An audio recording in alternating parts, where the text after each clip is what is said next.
Hello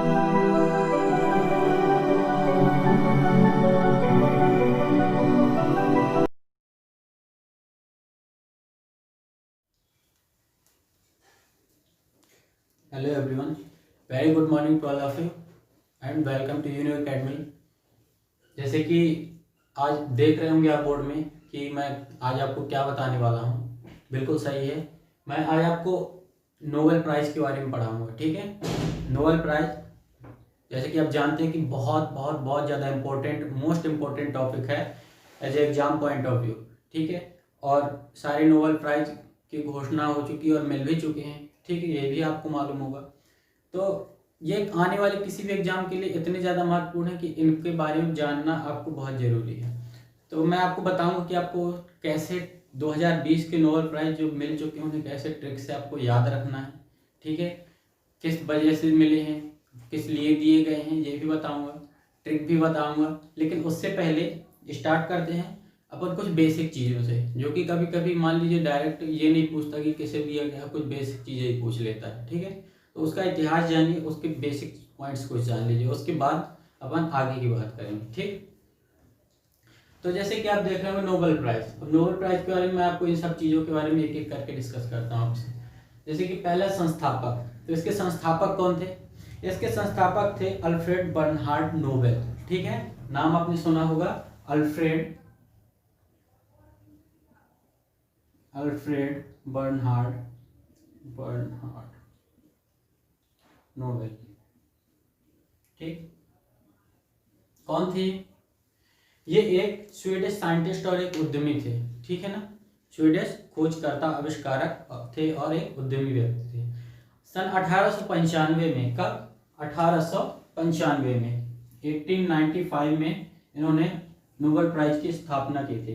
अगर मतलब आपसे ये बोले कि नोबेल पुरस्कार की स्थापना कब हुई, तो स्थापना हुई थी 1895 में, ध्यान रखिएगा। लेकिन अगर क्वेश्चन आप ये पूछा जाता है कि पहली बार कब दिए गए थे, तो 1895 नहीं होगा, स्थापना हुई थी 1895 में, लेकिन पहली बार ये जब दिए गए थे 1901 में दिए गए थे। ठीक है, तो अगर बात करूं मैं, तो नोबेल पुरस्कारों की जो घोषणा है या नॉमिनेशन है, नाम किसे दिए जाना है, इसका नॉमिनेशन अक्टूबर माह के फर्स्ट या सेकेंड वीक तक कर दिया जाता है। ठीक है, किनका? नोबेल पुरस्कार और Sveriges Riksbank prize in memory of Alfred Nobel. मैंने दो नाम लिए, नोबेल पुरस्कार और Sveriges Riksbank prize in memory of Alfred Nobel. ठीक, तो आपके नोबेल पुरस्कार में 5 क्षेत्र गिने जाते हैं, मतलब कि ये कुल कितने क्षेत्रों में दिया जाता है? कुल 6 क्षेत्रों में। ठीक है ना, कुल 6 क्षेत्रों में दिया जाता है। कौन कौन सा?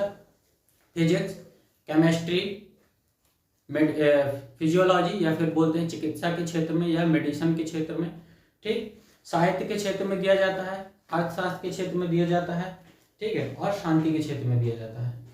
तो आपका जो अर्थशास्त्र का नोबेल है उसे नोबेल मेमोरियल पुरस्कार के नाम से भी जाना जाता है। ठीक है, तो जो 1901 में जो पुरस्कार दिए गए थे, तो ये 5 क्षेत्रों में दिए गए थे। ठीक है ना, 5 क्षेत्रों में। कौन कौन से? केवल अर्थशास्त्र को छोड़कर। अर्थशास्त्र का जो पहला नोबेल है ये दिया गया था 1969 में। कौन सा? अर्थशास्त्र का, इकोनॉमिक्स का। ठीक, अर्थशास्त्र का पहला नोबेल जो है तो दिया गया था कब? 1969 में दिया गया था। ठीक है, इकोनॉमिक्स का। और उसके बाद बाकी के जो 5 हैं, ये 1901 से ही दिए जाने लगे थे। कौन कौन से दिए जाने लगे थे? फिजिक्स, केमिस्ट्री, मेडिसिन और शांति और साहित्य। तो आपका जो फिजिक्स, केमिस्ट्री और मेडिसिन का जो नोबेल है ये स्टॉकहोम में दिया गया था पहली बार। स्टॉकहोम कहाँ है? स्वीडन में है। ठीक है, स्टॉकहोम में दिया गया था। उसके बाद जो शांति का पहला नोबेल है ये दिया गया था ओस्लो में, ओस्लो नॉर्वे। कहाँ पर? ओस्लो, और ये पड़ता है कहाँ? नॉर्वे में। ठीक, तो शांति का पहला नोबेल ओस्लो में दिया गया था। और अर्थशास्त्र का जो नोबेल की शुरुआत हुई ये 1969 में। इतना क्लियर होगा आपको। उसके बाद आप एक डेट देख रहे हैं 10 दिसंबर, तो इनका नाम नॉमिनेशन अक्टूबर मंथ में हो जाता है। लेकिन हर वर्ष नोबेल प्राइज का जो वितरण है, ठीक है ना, ये होता है 10 दिसंबर को। कब होता है? 10 दिसंबर को इसका वितरण किया जाता है हर वर्ष। क्यों किया जाता है? क्योंकि 10 दिसंबर को अल्फ्रेड नोबेल की पुण्यतिथि होती है। क्या होती है? अल्फ्रेड नोबेल की पुण्यतिथि। और क्योंकि ये पुरस्कार उन्हीं के नाम पे दिया जाता है, इसलिए उनकी पुण्यतिथि के अवसर पे दिया जाता है। ध्यान दीजिए कि मैं बोल रहा हूँ पुण्यतिथि, ना कि मैंने जयंती। ठीक है, जयंती नहीं बोला है, पुण्यतिथि। ठीक है, तो हर वर्ष 10 दिसंबर को दिया जाता है। फिर उसके बाद याद देख रहे हैं 950 लोगों को, 27 संगठनों को। अगर नोबेल प्राइज के इतिहास की बात करूं तो अब तक 950 लोगों को और 27 संगठनों को दिया जा चुका है। संगठन आप समझते हो जैसे कोई अंतरराष्ट्रीय संगठन या राष्ट्रीय संगठन को भी दिया जाता है। ठीक है, तो 950 लोगों को और 27 संगठनों को अब तक दिया जा चुका है। ठीक है, जैसे कि 2020 में भी अब एक संगठन को ही दिया गया है। ठीक है, जो WFP है उसे दिया गया है। इसी तरह के संगठन। ठीक है, 950 लोग और 27 संगठन। इसके बाद भारतीयों की संख्या कितनी है, मतलब कितने भारतीयों को अब तक नोबेल पुरस्कार मिल चुका है। ठीक है, तो भारतीयों को अब तक, भारतीयों का मतलब सिर्फ ऐसे नहीं कि सिर्फ भारतीय हो सकते हैं। यहाँ पर मैंने सिर्फ भारतीय लिखा है, लेकिन भारतीय का मतलब भारतीय और भारतीय मूल के व्यक्ति। ठीक है, दोनों शामिल है इसमें। ऐसे व्यक्ति जो कि बिल्कुल भारतीय हैं और दूसरे NRI मतलब कि जो भारतीय मूल के हैं। ठीक है, तो ऐसे लोगों की संख्या कितनी है? 11। ठीक, 11 भारतीयों को दिया जा चुका है। अगर आपसे क्वेश्चन पूछता है कि कुल कितने भारतीयों को दिया जा चुका है, तो इनकी संख्या कितनी है? 11 है। ठीक है, उसके बाद आप एक ये नाम देख रहे होंगे, ले डुक थो। और ये थे कौन? ले डुक थो। ये वियतनाम के एक व्यक्ति हैं। ठीक है ना, और ये पहले एकमात्र व्यक्ति हैं जिन्होंने नोबेल शांति पुरस्कार लेने से मना कर दिया था। ठीक है, इन्हें शांति का नोबेल पुरस्कार दिया जाना था और एकमात्र व्यक्ति थे ले डुक थो वियतनाम के, जिन्होंने नोबेल शांति पुरस्कार लेने से इनकार कर दिया था। सोचिए भला कौन ऐसा होगा जो इतना बड़ा नोबेल पुरस्कार लेने से मना कर दे, लेकिन उन्होंने किया था ऐसा। ठीक है, चलिए इसके बाद में मैंने बताया कि मैं आपको कुछ ऐसे पॉइंट्स इसमें से बता रहा हूं जो कि हो सकता है कि आपसे एग्जाम में पूछ लिए जाए। ठीक है, जो डायरेक्ट है कि किसे मिला इस साल, इस वर्ष का किसे मिला, इसके बारे में आपसे आगे बात करता हूं। ठीक, आगे देखिए, यहां पर लिखा हुआ राशि मतलब कि नोबेल प्राइज जिसको भी दिया जाता है वो किसे दिया, मतलब कितनी राशि दी जाती है। अच्छा, एक और चीज मैं आपको बताना भूल गया यहाँ से, एक नोबेल प्राइज मैक्सिमम 3 लोगों को ही दिया जाता है। 3 लोगों के बीच में डिवाइडेशन हो सकता है, 3 से ज्यादा लोगों को नहीं दिया जाता। ठीक, उसके बाद राशि की बात करूं अगर मैं, तो जब ये दिया जाता है तो इसमें एक डिप्लोमा सर्टिफिकेट दिया जाता है। जिसे भी दिया जाता है तो उसे एक डिप्लोमा सर्टिफिकेट दिया जाता है, प्लस इसे 18 कैरेट स्वर्ण मुद्रक एक पदक दिया जाता है। ठीक है ना, 18 कैरेट का एक पदक होता है सोने का, स्वर्ण। ठीक है, जिसमें होता क्या है, पुरस्कार का नाम लिखा रहता है, पुरस्कार का नाम नोबेल पुरस्कार, और इसके संस्थापक का चेहरा बना होता है, यानी कि अल्फ्रेड नोबेल जी का चेहरा उस पदक पे दिखाई देता है। ठीक है, 18 कैरेट सोना, प्लस धनराशि जो होती है वो दी जाती थी, अब पहले दी जाती थी 80 लाख स्वीडिश क्रोनर। कितना? 80 लाख स्वीडिश क्रोनर, मतलब लगभग इंडियन करेंसी में अगर देखें तो लगभग 6.25 करोड़ रुपए। ठीक है, 6.25 करोड़ रुपए, 6.25। और 2017 से, कब से? 2017 से जो नया नियम के अनुसार इसकी राशि बढ़ाई गई, और कितनी कर दी गई? ये कर दी गई लगभग 80 lakh Swedish kronor. 80 lakh Swedish kronor यानी कि भारतीय करेंसी रुपये में अगर देखा जाए तो लगभग 7.25 करोड़ रुपए दिया जाता है।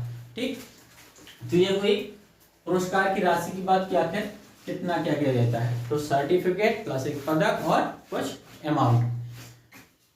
ये भी मैंने आपको बताया कि मैक्सिमम 3 लोगों में ही ये डिवाइड होता है, यानी कि एक पुरस्कार, यानी कि मान लीजिए साहित्य का पुरस्कार दिया गया, शांति का पुरस्कार दिया गया, तो मैक्सिमम एक बार में 3 लोगों को ही वो पुरस्कार दिया जा सकता है। ठीक, उसके बाद मृत व्यक्तियों की बात करें तो नोबेल पुरस्कार अब तक सिर्फ 2 मृत व्यक्तियों को दिया गया है। ठीक है ना, 2। कितने मृत व्यक्ति? 2 मृत व्यक्तियों को ही दिया गया है। ठीक है, एक दिया गया था 1931 में और एक दिया गया था 1961 में। ठीक, 1931 और 1961 में सिर्फ 2 मृत व्यक्तियों को ही दिया गया था। तो 1961 में जो दिया गया था वो आपके लिए इंपॉर्टेंट हो सकता है, ठीक। 1961 में जो दिया गया था वो दिया गया था डैग हैमरशोल्ड, एक व्यक्ति थे डैग हैमरशोल्ड।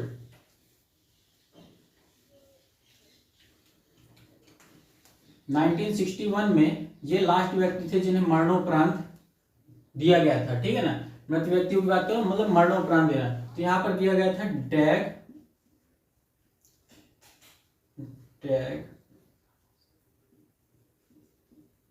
हैमरशोल्ड।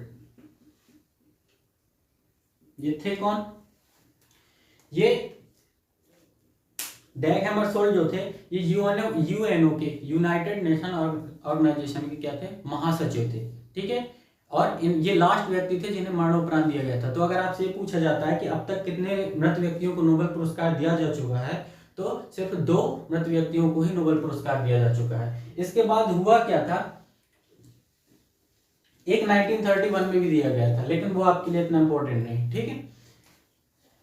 हुआ ये था उसके बाद कि 1974, ये आप देख रहे हैं 1974, तो 1974 में जो नया नियम बना उसमें यह डिसाइड किया गया था कि मृत व्यक्तियों को अब नोबेल पुरस्कार किसी भी मृत व्यक्ति को नहीं दिया जाएगा, ठीक। ये नया नियम बनाया गया था, किसी भी मृत व्यक्ति को नोबेल पुरस्कार अब नहीं दिया जाएगा। हाँ, अगर व्यक्ति का नाम नॉमिनेट हो चुका है, नियम ये था कि अगर व्यक्ति का नाम नॉमिनेट हो चुका है यानी कि नामांकन कर दिया गया है और उसके बाद व्यक्ति की मृत्यु हो जाती है, तब तो नोबेल प्राइज उसे दिया जाएगा। मतलब नाम नॉमिनेट होने के बाद किसी की मृत्यु हो जाती है तो उसे नोबेल प्राइज दिया जाएगा। लेकिन अगर सिर्फ उस व्यक्ति के नाम पर विचार चल रहा है, ठीक है, पहले विचार होता है कि भाई बहुत सारे लोगों की लिस्ट होती है, विचार करते हैं इनमें से किसे देना है किसे हटाना है, तो सिर्फ अगर उसके नाम पे विचार चल रहा है और उस व्यक्ति की मृत्यु हो जाए तो उसका नाम उस लिस्ट से हटा दिया जाता है, ठीक है। ये 1974 के नियम की बात कर रहा हूं। तो 1974 के बाद से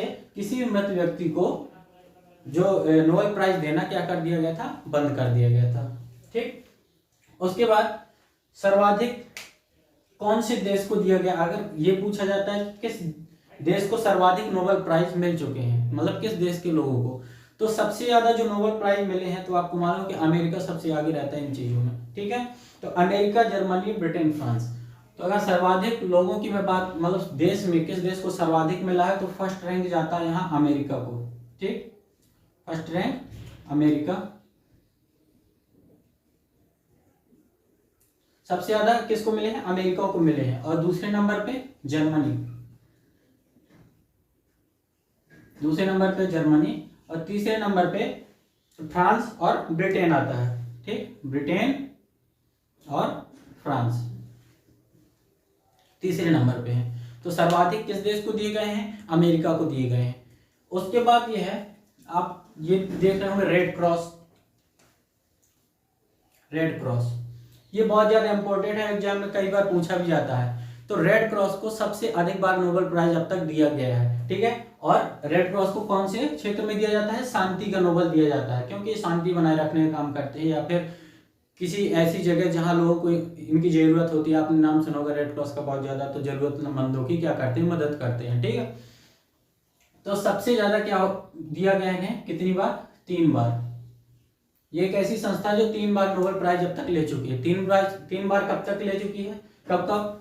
एक तो इसने लिया था 1917, 1917, 1944 और 1963, ठीक। पहला 1917, 1944 और 1963।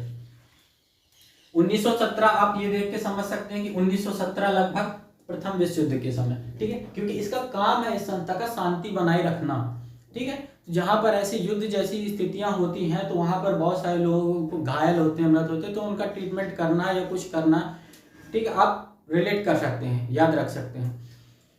तो 1917 में लगभग प्रथम विश्व युद्ध के समय आपको मालूम फर्स्ट वर्ल्ड वॉर 1914 से 1918 के बीच में हुआ था। फिर 1944 यानी कि दूसरे विश्व युद्ध के समय एक बार, और 1963 मतलब 1962 में भी कोई युद्ध हुआ था, भारत और चीन का, भारत चाइना युद्ध के बाद 1962 के बाद 1963 में एक बार, ठीक है। तो ठीक है, तो इस तरीके से आप ये तीनों डेट याद रख सकते हैं, 1917, 1944, 1963। बहुत इंपॉर्टेंट है, कई बार एग्जाम में पूछा भी गया है कि सर नोबेल प्राइज मतलब रेड क्रॉस को कितनी बार मिला है, सर्वाधिक बार किसे मिला है, कब मिला है। रेड क्रॉस से संबंधित क्वेश्चन नोबेल प्राइज से और रेड क्रॉस को रिलेट करके क्वेश्चन कई बार पूछा जाता है, तो बहुत इंपॉर्टेंट है आपके लिए। उसके बाद आप यहाँ पर 3 चीजें और बचेंगे, प्रथम व्यक्ति, निम्नतम आयु में और सर्वाधिक आयु में। ठीक है, तो यहाँ पर आप ये देखिए जो प्रथम व्यक्ति हैं, मतलब प्रथम व्यक्ति ने मैं लिया प्रथम भारतीय। तो प्रथम भारतीय व्यक्ति कौन थे जिन्हें नोबेल पुरस्कार दिया गया था? तो सन 1913 में रविन्द्रनाथ टैगोर जी को, किसको? रविन्द्रनाथ टैगोर जी को नोबेल पुरस्कार दिया गया था। किस क्षेत्र में? साहित्य के क्षेत्र में। कौन से क्षेत्र का दिया गया था? साहित्य के क्षेत्र का नोबेल पुरस्कार दिया गया था 1913 में, उनकी रचना गीतांजलि के लिए। ठीक, आपने गीतांजलि का नाम सुना होगा पुस्तक का, ये रविन्द्रनाथ टैगोर जी के द्वारा लिखी गई थी गीतांजलि। तो गीतांजलि की रचना के लिए उन्हें 1913 में यह पुरस्कार साहित्य के क्षेत्र में सबसे पहले दिया गया था। सबसे पहले व्यक्ति थे जिन्हें ये पुरस्कार, मतलब पहले भारतीय व्यक्ति थे जिन्हें पुरस्कार मिला था। ठीक है, एक बहुत बड़ी बात थी, समझिए आज जब नोबेल पुरस्कार किसी को मिलता है तो कितनी बड़ी बात होती है, उस समय क्या कैसा रहा होगा जब पहली बार दिया गया होगा। उसके बाद निम्नतम आयु और सर्वाधिक आयु में, तो निम्नतम आयु में जो पुरस्कार मिला है जिसे बहुत ज्यादा इंपॉर्टेंट है। क्यों? क्योंकि निम्नतम आयु में जो जिसे भी पुरस्कार मिला है ना, उसका नाम क्या है मालूम होगा? मलाला यूसुफजई। क्या है? मलाला यूसुफजई।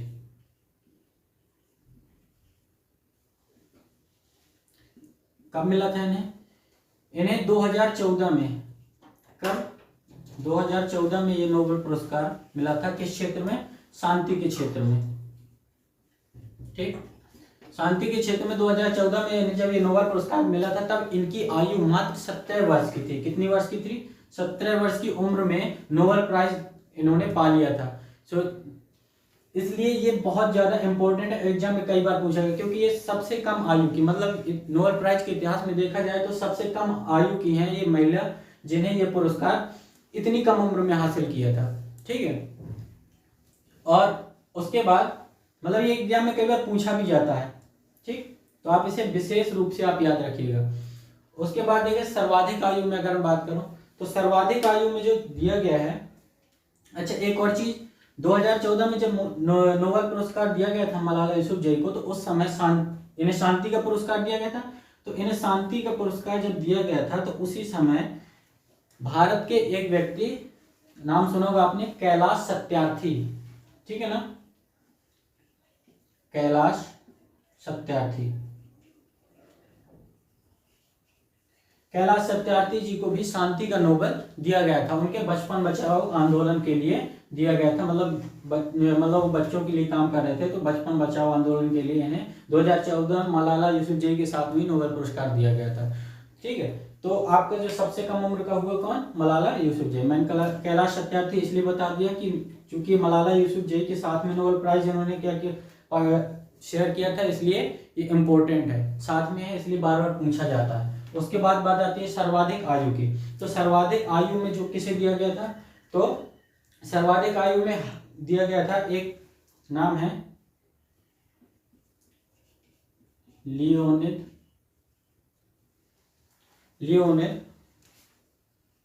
हरक्विज। लियोनिद हरक्विज को दिया गया था। और कितने वर्ष की उम्र थी इनकी? इन्हें जब ये दिया गया था तो ये 90 वर्ष की उम्र में, ठीक है ना, 90 वर्ष की उम्र में सन 2007 में दिया गया था इन्हें।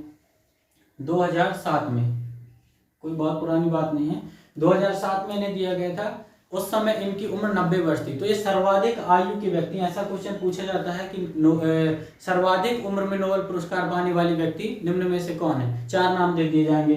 तो लियोनिद हरक्विज को दिया गया था 2007 में अर्थशास्त्र का नोबेल। ठीक है, ये भी याद रखिए, अर्थशास्त्र का नोबेल दिया गया था। और सर्वाधिक उम्र में यही कितनी उम्र थी इनकी? 90 वर्ष। ठीक है, उसके बाद आपसे बात करें कि अब बात करते हैं 2020 के नोबेल प्राइज की। 2020 में जो नोबेल प्राइज दिए हैं, किसे दिए गए हैं, किस क्षेत्र में दिए गए हैं और क्यों दिए गए हैं, ठीक है, साथ में उन्हें याद कैसे रखना है इस पे भी बात करते हैं। ठीक, चलिए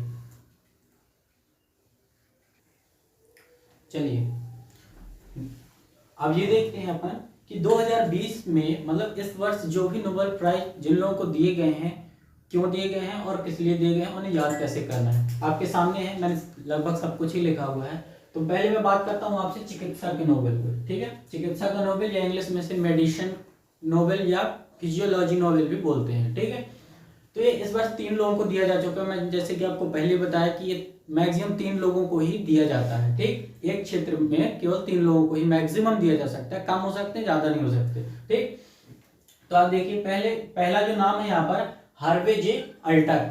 ठीक, हार्वे जे अल्टर। दूसरा नाम है चार्ल्स एम राइस। ठीक है, और तीसरा माइकल हॉटन। ठीक, माइकल हॉटन नाम आप 3 से 4 बार कम से कम पढ़ेंगे तो एक बार नाम ये आपको जरूर याद हो जाएंगे। ठीक है, इसमें ये यूएसए के हैं, ये यूएसए के हैं और ये यूके यानी कि ब्रिटेन के, यूनाइटेड किंगडम यानी कि ब्रिटेन से हैं ये माइकल हॉटन।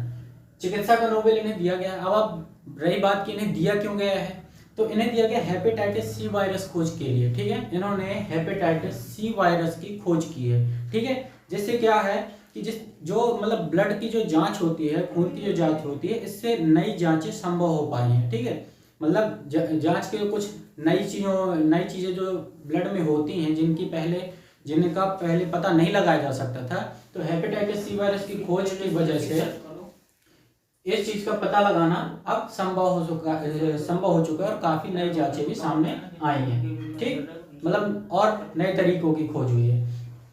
तो आप इसे याद कैसे रहेंगे, तो जैसे चिकित्सा की बात आती है तो मैं बात करता हूँ कि चिकित्सा मतलब अपन को जैसे चिकित्सा की नोबेल की बात करते हैं तो सीधे एक डॉक्टर की याद आ जाती है कि डॉक्टर या फिर दवाइयाँ, 2 चीज़ों से रिलेट करते हैं।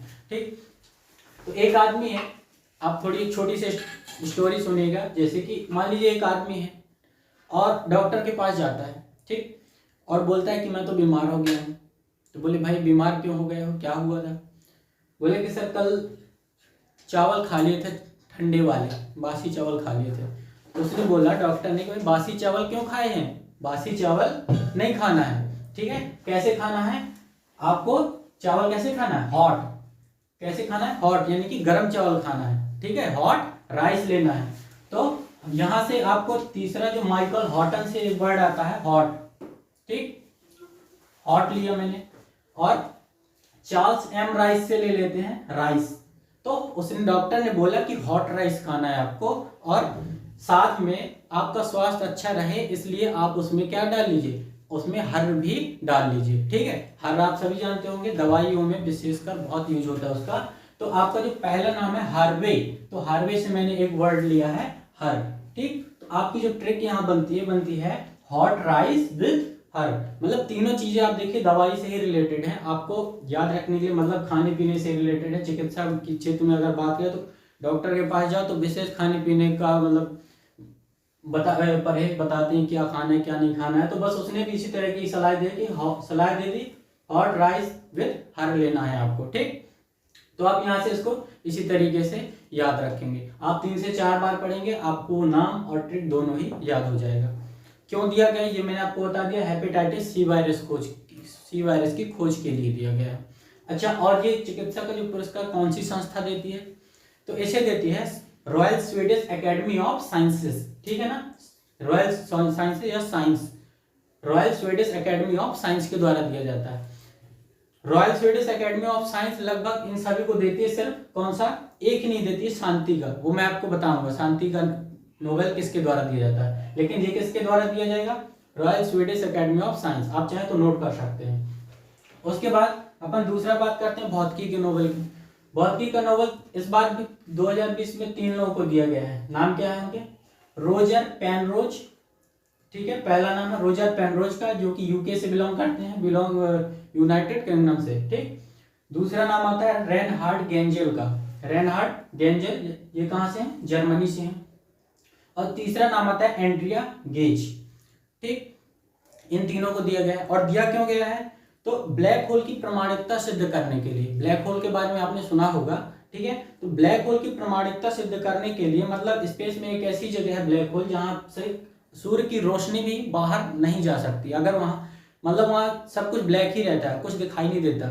तो ब्लैक होल की प्रामाणिकता सिद्ध करने के लिए और आकाश गंगा में एक super massive compact object, compact मतलब सिकुड़ा हुआ था, ठीक है। तो एक सुपर मैसिव कॉम्पैक्ट ऑब्जेक्ट की खोज के लिए क्या दिया गया है, भौतिकी का नोबेल दिया गया है, ठीक है। तो दो चीजें थी इसमें, एक थी ब्लैक होल की प्रामाणिकता जो कि मोस्ट इंपोर्टेंट थी, और दूसरी थी सुपर मैसिव कॉम्पैक्ट ऑब्जेक्ट, ठीक।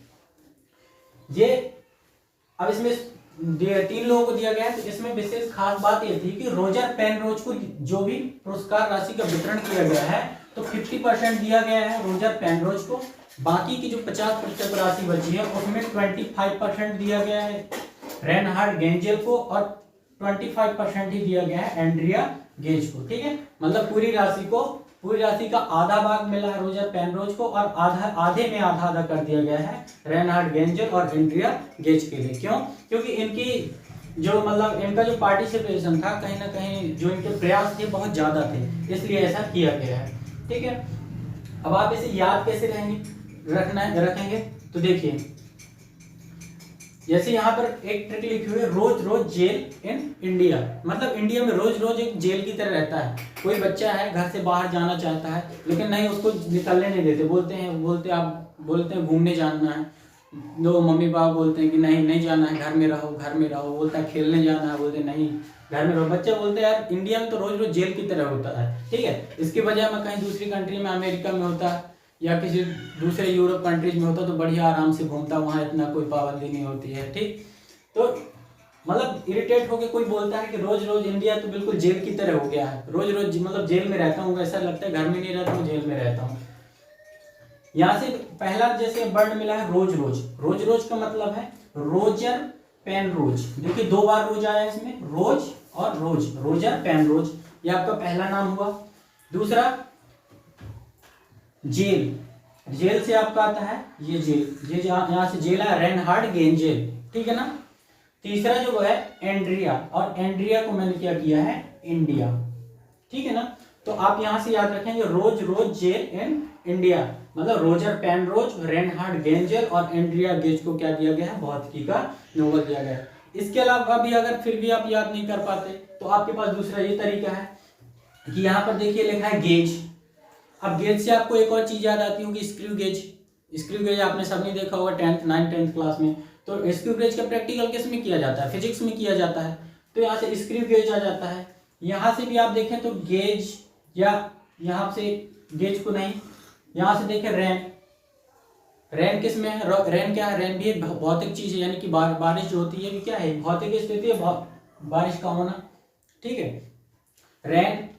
और यहाँ से आता है पेन भी क्या है, फिजिक्स से रिलेटेड है, भौतिकी से रिलेटेड चीज है, फिजिक्स से रिलेटेड चीज है। तो इसमें तीनों देखिए पेन, रैन और गेज तीनों फिजिक्स से रिलेटेड वर्ड है। तो आप चाहें तो इन तीनों को याद कर सकते हैं, या फिर इस ट्रिक से याद कर सकते हैं, रोज जेल इन India, Roger Penrose, Reinhard Genzel और एंड्रिया गेज, ठीक।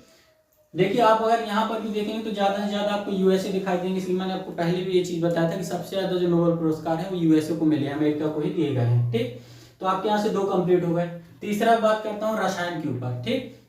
तो रसायन का जो नोबेल दिया गया है वह दिया गया इमैनुअल कार्पेंटियर और जेनिफर ए डूडना। इमैनुअल कार्पेंटियर और जेनिफर ए डूडना क्यों दिया गया है ये, तो इन्हें दिया गया है जीनोम एडिटिंग के लिए, ठीक है ना। मतलब अगर आप जीनोम एडिटिंग, जेनेटिक्स इंजीनियरिंग के बारे में बात करें तो आपने जीन्स के बारे में जरूर पढ़ा होगा, डीएनए में होता है, डीएनए में जीन्स पाए जाते हैं, ठीक है।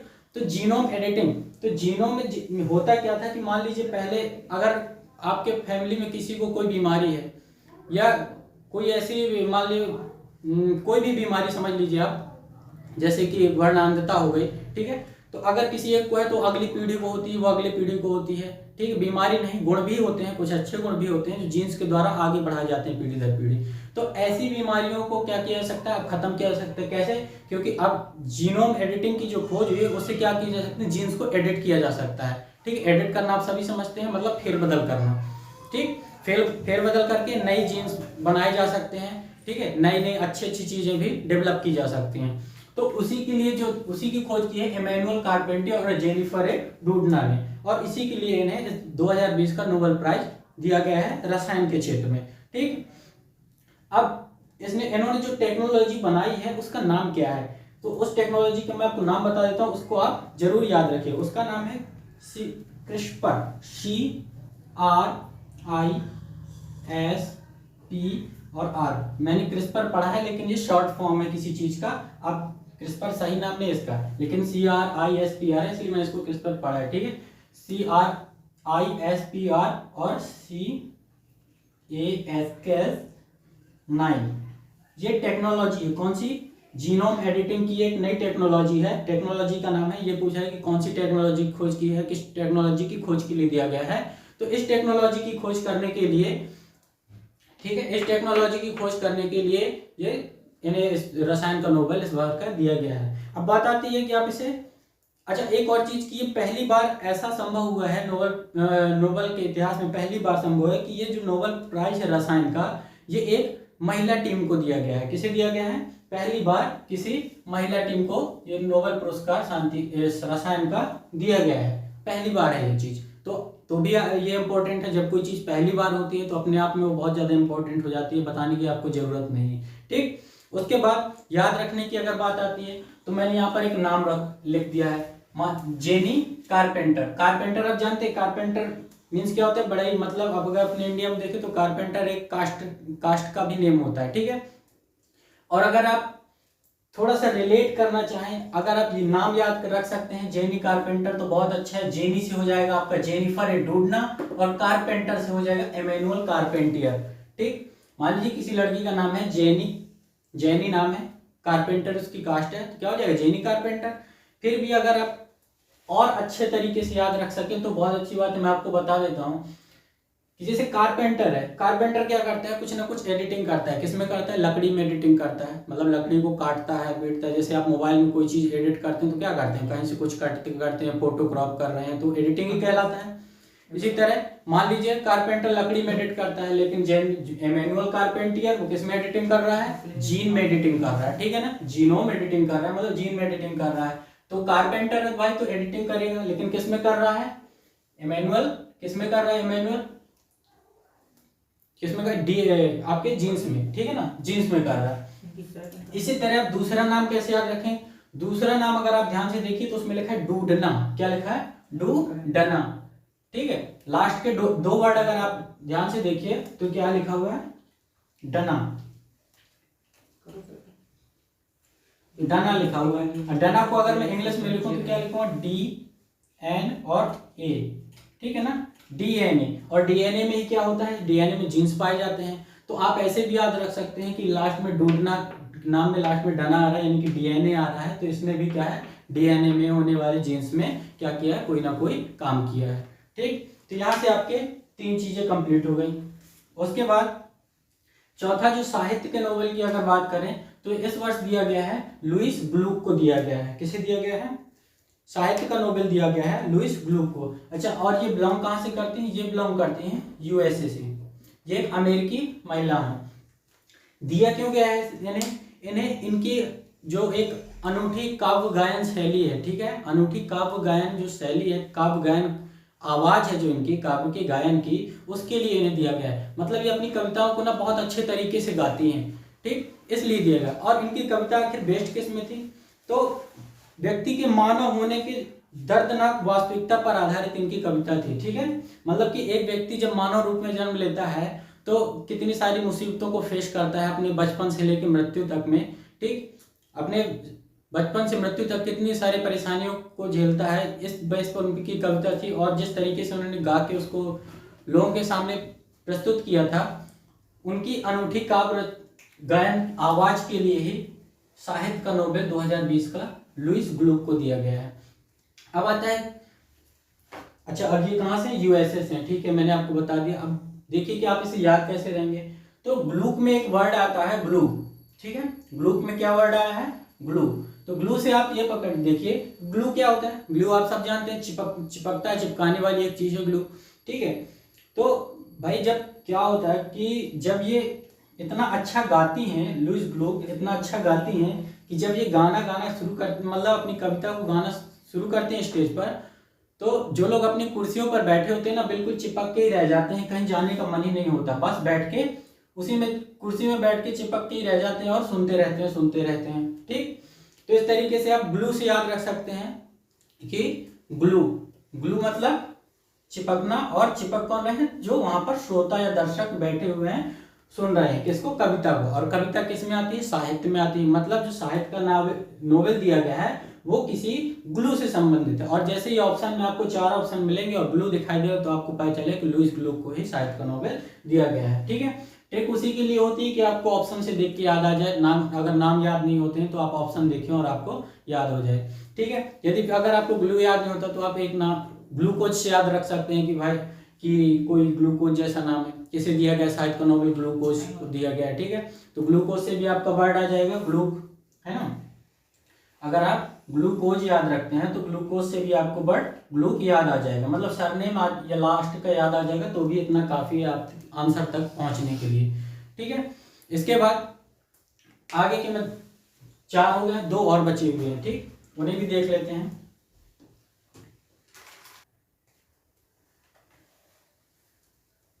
ठीक है, 5वां देखते हैं। 5वां जो आपका पुरस्कार है शांति का नोबेल पुरस्कार, ठीक है ना। शांति का नोबेल पुरस्कार 2020 में दिया गया है, ये दिया गया है WFP को, यानी कि वर्ल्ड फूड प्रोग्राम, ठीक है ना, वर्ल्ड फूड प्रोग्राम, हिंदी में बोलेंगे विश्व खाद्य कार्यक्रम को दिया गया है। ठीक, क्यों दिया गया है, क्योंकि इन्होंने ये एक दुनिया का सबसे बड़ा एक ऐसा मानव संगठन है जो खाद्य सुरक्षा को बढ़ाता है। ठीक है, खाद्य सुरक्षा को बढ़ावा देता है। ठीक है, और मतलब जैसे कई बार क्या होता है, लोग मतलब कंट्रीज के बीच में कई बार अगर ऐसा होता है कि युद्ध होता है तो लोग भूख को ही अपना औजार बनाना शुरू कर देते हैं। मतलब ऐसे मतलब दूसरी कंट्रीज में अगर क्या किया जाएगा, दूसरी कंट्रीज में आने वाला जो फूड है, फूड मटेरियल है, खाने पीने की चीज़ें उन्हें बंद कर देंगे ताकि क्या हो, दूसरी कंट्री बेबस हो जाए हारने के लिए। तो कई बार लोग क्या करते हैं कि मतलब भूख को ही औजार बनाना शुरू कर देते हैं। तो उसको ये चीज क्या कौन रोकने की कोशिश कौन करता है, विश्व खाद्य कार्यक्रम हमेशा उसको मतलब जब से इसकी स्थापना हुई इन चीजों को रोकता चला है कि कुछ भी हो जाए लेकिन लोगों को कम से कम फूड प्रोवाइड होता रहे, मिलता रहे। और 2019 में इसने करीबन 2019 में आपने मालूम हो कि कोरोना फैला हुआ था, तो 2019 में करीबन 88 देशों में, ठीक है ना, करीबन 88 देशों में 100 मिलियन लोगों को इसने क्या किया, फूड प्रोवाइड कर रहा है। किसने, कितने, 100 मिलियन लोगों को फूड प्रोवाइड करवाने का काम किसने किया था, वर्ल्ड फूड प्रोग्राम ने किया था। बहुत बड़ा काम किया था, मिलना भी चाहिए था। ठीक है, बनता है। इसके अलावा अगर मैं वर्ल्ड फूड प्रोग्राम की आपसे बात करूं तो आखिर वर्ल्ड फूड प्रोग्राम की जो स्थापना हुई थी 1960 में हुई थी, 1960 में इसकी स्थापना हुई थी। और इसका जो मुख्यालय है ये है कहाँ, ये है इटली, ठीक है ना, कहाँ है, इटली में, इटली। और इटली में भी कहाँ, इटली के रोम में स्थित है। ठीक है, इटली के रोम में इसका जो मुख्यालय है वो स्थित है। अब इसके बाद अगर आप ये देखें कि इसे याद कैसे करना, तो इसे याद करना कोई बहुत बड़ी बात नहीं है। एक तो पहली बात है कि सिंगल है, तो सिंगल है तो याद करना वैसे भी आसान होगा। ठीक है, कैसे याद रखेंगे, खाद्य यानी कि यहाँ पर क्या आता है, वर्ल्ड फूड, फूड यानी कि भोजन। लोग क्यों परेशान है, खाने के लिए, मतलब खाने पीने की चीजों के लिए अक्सर लोग परेशान रहते हैं। और जिसको भी खाना मिल जाता है, फूड प्रोवाइड अगर होता रहता है तो उनको अक्सर क्या रहती है, बड़ी शांति रहती है पेट में। ठीक है ना, अगर फूड प्रोवाइड हो जाता है तो पेट में बड़ी शांति रहती है। इसलिए शांति को किससे रिलेट करेंगे, फूड से। तो शांति का नोबेल किसे दिया गया, वर्ल्ड फूड प्रोग्राम को दिया गया। इसके अलावा मैंने बताया था कि बाकी सारे नोबेल जो दिए जाते हैं वो दिए जाते हैं royal Swedish academy of science के द्वारा, लेकिन जो शांति का नोबेल दिया जाता है ये दिया जाता है ओस्लो नोबेल समिति के द्वारा दिया जाता है। किसके द्वारा दिया जाता है, ओस्लो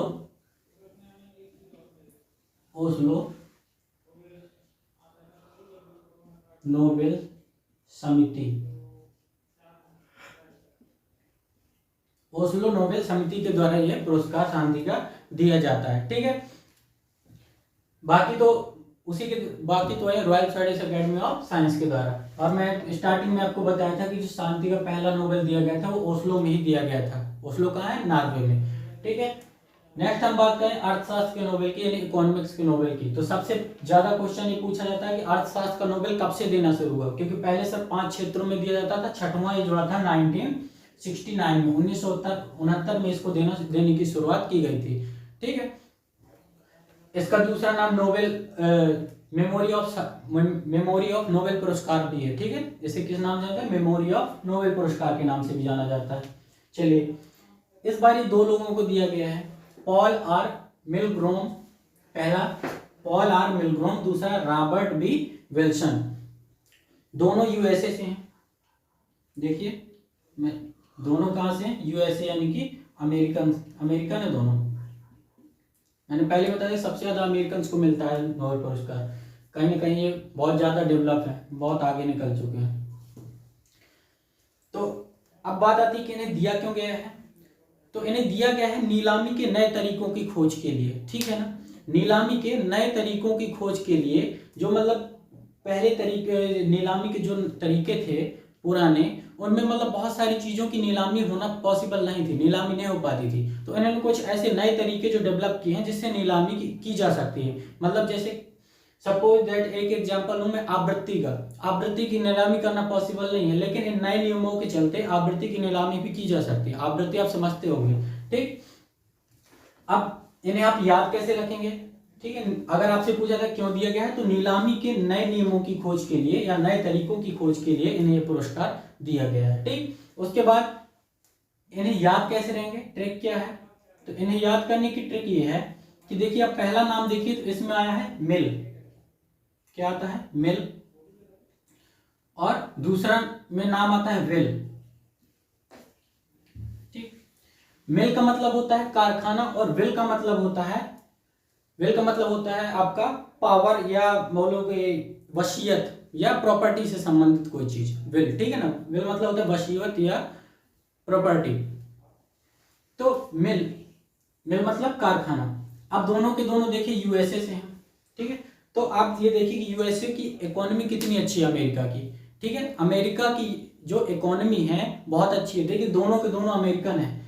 ठीक है, इतने बड़े बड़े अर्थशास्त्री एक अमेरिका में रहते हैं, इसलिए हो अपन रिलेट कर रहे हैं सिर्फ। ठीक है, कि इतने बड़े बड़े अर्थशास्त्री जो हैं अमेरिका में रहते हैं, इसलिए अमेरिका की इकोनॉमी इतनी अच्छी है। ठीक है, तो चूंकि अमेरिका में मिल और विल दोनों है, मिल मतलब कारखाने भी बहुत सारे हैं और विल मतलब प्रॉपर्टी भी बहुत सारी है। ठीक है, मिल और विल दोनों पाए जाते हैं अमेरिका में, इसलिए अमेरिका की क्या है? इकोनॉमी अच्छी है। इकोनॉमी अच्छी है, इकोनॉमी मतलब इकोनॉमी को हिंदी में क्या बोलेंगे? अर्थशास्त्र। तो इकोनॉमी से आप रिलेट करेंगे मिल विल। क्या कि अमेरिका में क्या है? मिल और विल बहुत अच्छे हैं, इसलिए वहां की इकोनॉमी अच्छी है। यानी कि अर्थशास्त्र का नोबेल जो है किसे दिया गया है? मिल और विल को दिया गया है, यानी कि John R Milgrom, Robert B Wilson, इन दोनों को दिया गया है। ठीक है, तो इन 2 वर्ड से आप इसे पकड़ने की कोशिश करेंगे। क्या है कि 2 से 4 बार आप पढ़ेंगे तो आपको ये सभी के सभी अच्छे से याद भी हो जाएंगे। इसके बाद आपको मैं कुछ छोटी चीज और इसके बारे में बता रहा हूं, आप थोड़ी इसको ध्यान से देखिएगा। ठीक, आप इसे नोट कर लीजिएगा। ठीक, तो मैं आपको ये बताना चाह रहा था कि 2000 ये तो हुआ 2020 का नोबेल। ठीक है, अर्थशास्त्र का 2020 का नोबेल, लेकिन 2019 का भी नोबेल आपके लिए कोई कम इंपॉर्टेंट नहीं है। तो हो सके तो आप 2020-19 के नोबेल भी क्या कीजिए, उन्हें रिवीजन कीजिए, क्योंकि 2019 में एग्जाम हो नहीं पाए हैं और नोबेल प्राइज वितरण तो हुआ ही था। तो वो नोबेल प्राइज भी आपके लिए इम्पोर्टेंट है। अगर आपको लगे कि याद नहीं हो रहा है तो आप मुझे कमेंट सेक्शन में जाकर बता सकते हैं, उसके लिए मैं आपको ट्रिक बता दूंगा। ठीक है, दूसरे वीडियो पे।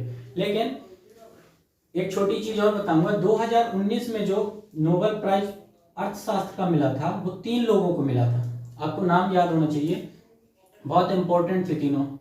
3 से तो ठीक है, 2 बहुत इंपॉर्टेंट थे अपने लिए। पहला नाम था अभिजीत बनर्जी का। ठीक है, अभिजीत बनर्जी।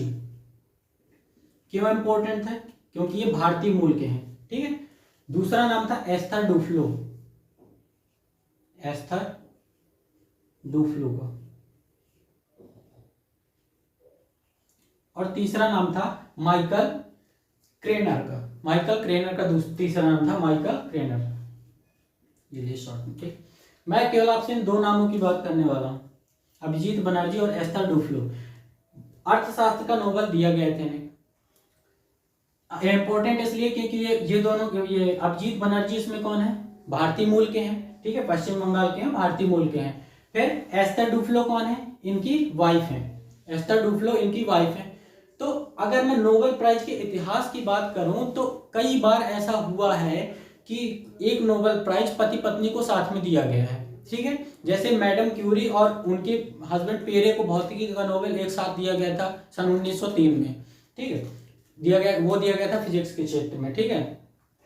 इसी तरीके से कई बार ऐसा हो चुका है। तो अगर मैं दंपति जोड़ी की बात करूं या पति पत्नी के मतलब कपल्स की बात करूं तो इसमें ये जो अभिजीत बनर्जी और एस्थर डुफ्लो की जो जोड़ी थी नोबेल प्राइज के इतिहास में छठवीं जोड़ी थी। छठवीं बार ऐसा हुआ था कि नोबेल प्राइज किसी को जोड़ी से या दंपति को दिया गया था, ठीक है। और अगर अर्थशास्त्र के क्षेत्र में बात करूं तो ये दूसरी बार था, ठीक है। मतलब अर्थशास्त्र के क्षेत्र में एक बार पहले भी पति पत्नी को ये नोबेल प्राइज अर्थशास्त्र दिया जा चुका है, लेकिन ओवरऑल अगर देखा जाए तो छठवीं बार ऐसा हुआ था, ठीक है। तो आज के लिए मुझे लगता है कि लगभग सब कंप्लीट हो, ठीक है। इसमें से आपको कोई डाउट हो तो आप कमेंट सेक्शन में पूछ सकते हैं। तो आज के लिए इतना ही काफ़ी है। Thank you so much.